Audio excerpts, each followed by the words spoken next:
Bonjour tout le monde et bienvenue dans cette nouvelle vidéo. Et aujourd'hui je suis ravie parce que c'est une vidéo d'introduction à un nouveau projet ensemble, un nouveau challenge de vidéos sur toute une semaine. Tous les jours, donc à partir de demain lundi jusqu'à vendredi, il y aura une vidéo qui sortira tous les matins à 8 h, sauf souci technique. Warning tout de suite, en aucun cas je vais vous dire et vous prescrire des choses spécifiques. Je vous conseillerais toujours de consulter en présentiel ou à distance, mais vraiment un vrai thérapeute, un vrai naturopathe, où vous aurez une réelle et bonne anamnèse complète. On ne prescrit pas des huiles essentielles comme ça à tour de bras. Ce n'est pas du tout le but de cette série de vidéos. Le but, c'est peut-être de vous faire découvrir des plantes que vous ne connaissez pas, vous partager mon expérience avec elles, pourquoi je les utilise, comment je les utilise, comment je les ai découvertes, qu'est-ce que j'aime chez elles, etc., etc. Donc je vous donne le planning de cette semaine. Lundi, nous commencerons par parler de l'huile essentielle de Saro, mais également de Ravinsara, vous comprendrez pourquoi. Ensuite, mardi, nous nous intéresserons à la lavande aspic. Mercredi, ça sera le tour de la menthe poivrée. Jeudi, ça sera le 4 à faille, et j'ai toujours du mal à le dire, mais de toute façon, vous aurez le planning de la semaine en dessous dans la barre d'informations. Et vendredi, on s'intéressera à l'huile essentielle d'estragon. Ensuite, j'aimerais vous conseiller quelques laboratoires où je me procure personnellement en huile essentielle et également vous recommander certains auteurs que j'aime particulièrement pour leur écrit, leur style, etc. et également leur éthique. Alors, en ce qui concerne les laboratoires, pour les plantes qui sont d'origine malgache, c'est-à-dire Madagascar, je préconise à 3000% les laboratoires Astéral qui sont tenus par Simon Lemels, qui est vraiment un passionné de plantes. Vraiment, vous pouvez y aller les yeux fermés. Les laboratoires Astéral, c'est vraiment pour moi une référence majeure pour ce qui est des huiles essentielles malgaches. Sinon, pour les autres, vous avez le laboratoire Néroliane que j'aime particulièrement.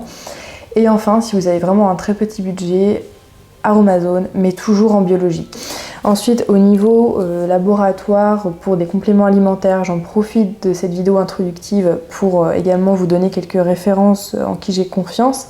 Donc le premier, on a Biogénie, ensuite Longévie, et enfin Decola, ou Decola, je ne sais plus exactement la prononciation, il me semble que c'est Decola. De toute façon, allez voir absolument les barres d'informations parce que vous aurez tous les liens, toutes les références, voilà, tout ce qu'il faut savoir, tout ce qu'il faut aller voir.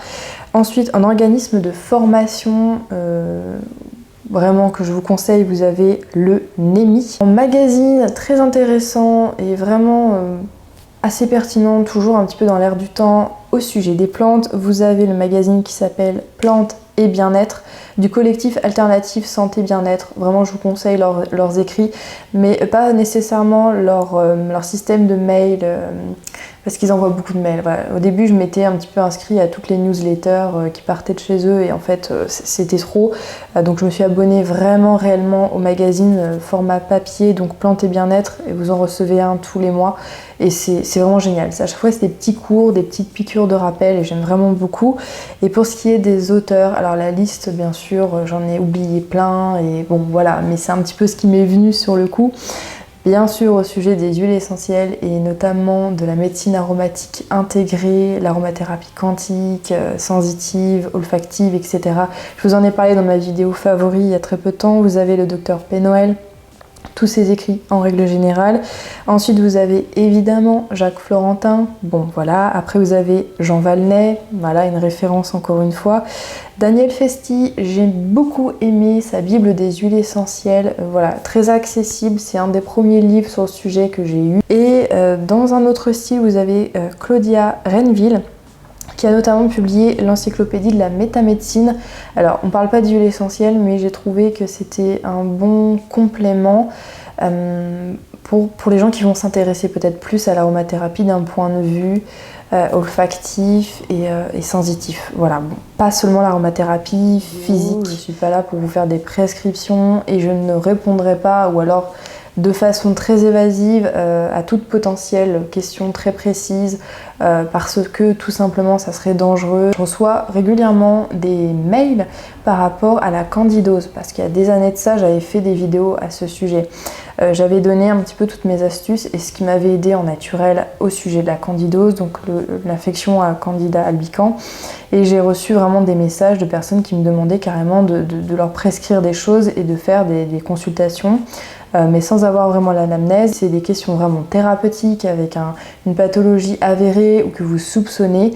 Non, allez voir un médecin, et de même si vous prenez un traitement médicamenteux et que vous souhaitez ingérer des huiles essentielles pour tel ou tel trouble, pour améliorer un petit peu votre santé générale, c'est tout à fait possible, mais vraiment avant toute décision, consultez un vrai naturo et consultez votre médecin pour savoir les interactions médicamenteuses, et même les médecins sont pas sûrs. C'est pour ça malheureusement qu'il y a beaucoup de fois où on se passe des huiles essentielles parce que c'est tellement complexe au niveau schéma moléculaire. J'insiste, warning, c'est pas du tout une série de vidéos pour vous dire il faut prendre ça pour ça. Je ne fais pas de l'allopathie, voilà, en plus de ça, je vois pas l'aromathérapie que sous cet axe-là. Sinon, pour moi, ça reviendrait vraiment à faire la même chose, c'est-à-dire une allopathie avec des plantes. Pour moi, ça n'a aucun intérêt et c'est pas du tout le sens de ce que j'ai envie de vous transmettre. Pour l'application en cutanée, je vous conseille d'utiliser des huiles végétales ou alors des crèmes hydratantes très neutres, avec le moins de parfums, d'actifs possible. Vous avez l'huile végétale de noisette ou de noisetier, de noisette, qui permet une meilleure absorption, en fait, une meilleure... ça potentialise un petit peu les bienfaits des huiles essentielles. Et vous avez toutes les infos en barre d'informations, ainsi que le planning, le sommaire de la semaine, s'il y a une journée qui vous intéresse plus qu'une autre. En tous les cas, j'espère que ça va vous plaire. Comme moi, ça me plaît d'avoir un petit peu imaginé toute cette semaine de vidéos. Et d'ici à demain matin, je vous dis bonne journée, bon dimanche. On se retrouve demain. Prenez soin de vous naturellement. En tout cas, essayez, c'est toujours mieux. Ciao, ciao!